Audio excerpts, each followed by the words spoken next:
नमस्कार बंधुरा आजकेर रेसिपि एकदम झरझरे सादा पोलाव। पोलाव किभाबे बानाले एकदम झरझरे होबे तार समस्त टिप्स एंड ट्रिक्स এই ভিডিওতে বলবো। আর কিভাবে বানালে এই সাদা পোলাও সেরা সেরা হবে সেটাও তুলে ধরবো। তো ভিডিওটা একদম শেষ পর্যন্ত দেখতে থাকো।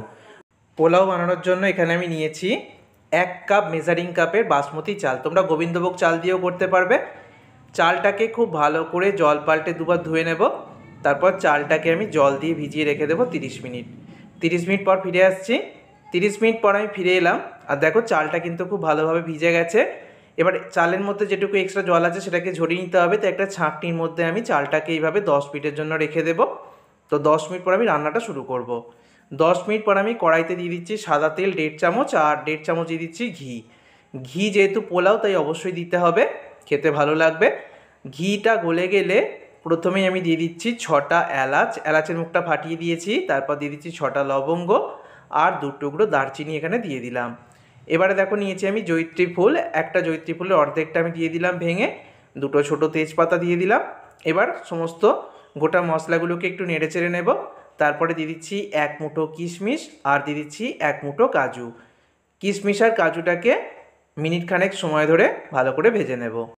কিশমিশ কাজুটাকে একটু ভেজে নিয়ে আমি অল্প আদা বাটা অ্যাড করলাম। এই রেসিপিতে তোমরা পেঁয়াজও ব্যবহার করতে পারো, আমি পেঁয়াজ ছাড়াই দেখাচ্ছি। আদাটাকে একটু নেড়ে চেড়ে নিয়েই আমি আগে থেকে জল ঝরানো যে বাসমতি চাল সেটা দিয়ে দিলাম। অল্প গোলমরিচের গুঁড়ো দিয়ে দিচ্ছি আর দিয়ে দেবো অল্প লবণ। এবার চালটাকে খুব ভালো করে ভাজতে হবে। গ্যাসের ফ্লেমটাকে হাইতে করে দিয়েছি, হাইতে রেখে 5 মিনিট খুব ভালো করে ভেজে নেব। আবারও বলছি এই রেসিপিটা তোমরা গোবিন্দভোগ চাল দিয়ে করতে পারো, আমি এখানে বাসমতি চাল দিয়ে করছি। এবার মেজারিং কাপ মেপেই জলটা অ্যাড করব। আমি 1 কাপ চাল নিয়েছিলাম, 1 কাপ চালের জন্য নিতে হবে 2 কাপ জল। এখানে গরম জল দিয়েছি আমি, অবশ্যই গরম জল দেবে, ফুটন্ত গরম জল। আর হাফ কাপ দিয়ে দিলাম লিকুইড দুধ। টোটাল 2.5 কাপ ব্যবহার করেছি। 2 কাপ জল আর হাফ কাপ লিকুইড দুধ। 5টা কাঁচা লঙ্কা দিয়ে দিয়েছি। যেহেতু পোলাও তাই আমি 2 চামচ চিনি দিচ্ছি। চিনিটা চাইলে বাদ দিতে পারো অথবা চিনির পরিমাণটা 1 চামচও রাখতে পারো অথবা 3 থেকে 4 চামচও করতে পারো, এটা যে যার পছন্দ। খুব ভালো করে নেড়ে চেড়ে নিলাম। ফুটে উঠতে শুরু করেছে। এবার গ্যাসের ফ্লেমটাকে একদম লোতে করে দেব, ঢাকনা দিয়ে ঢেকে। আর দেখো ওপরে যে ছিদ্রটা রয়েছে সেটাকে একটা লবঙ্গ দিয়ে বন্ধ করে দিলাম। এবার লো ফ্লেমে আমি 10 মিনিট পর ফিরে আসছি। ঠিক 10 মিনিট পর ফিরে এলাম, একদম লো ফ্লেমে বসিয়ে রেখেছিলাম। দেখো জলটা কিন্তু অনেকটাই টেনে গেছে আর চালটা কিন্তু অনেকটাই সিদ্ধ হয়ে গেছে।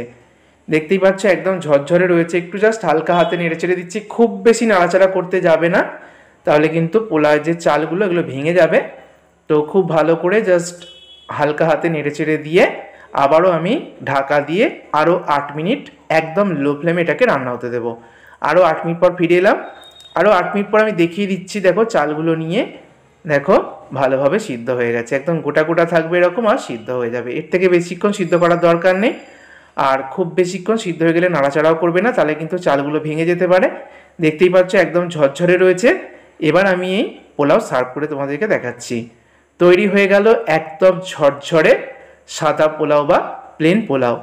এর আগে আমি তোমাদের সাথে বাসন্তী পোলাওয়ের রেসিপি শেয়ার করেছিলাম, তো চাইলে ওই ভিডিওটার লিঙ্ক আমি ডেসক্রিপশানে দিয়ে দেবো। একদম ঝরঝরে বাসন্তী পোলাও কীভাবে বানাতে হবে সেটাও কিন্তু খুব সহজেই বানাতে পারবে। আর আজকে আমি তোমাদের সাথে শেয়ার করলাম একদম ঝরঝরে সাদা পোলাও।